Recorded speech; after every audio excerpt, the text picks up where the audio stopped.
Hello everyone, welcome to this question where we are required to factorize completely the following. And the very first thing that comes to my mind is I saw that I could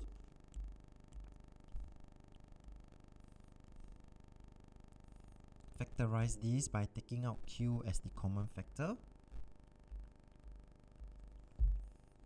And for the other part,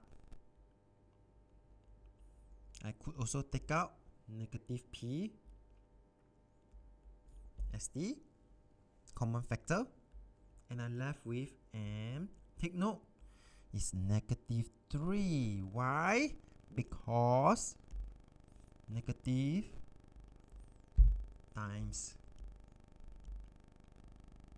positive, I will get back my negative and p.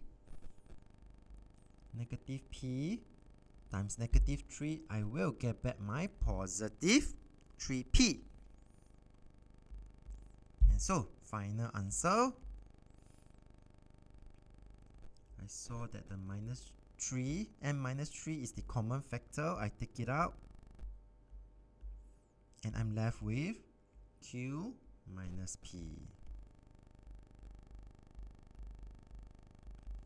And I'm done for this question. And let's move on to the next question.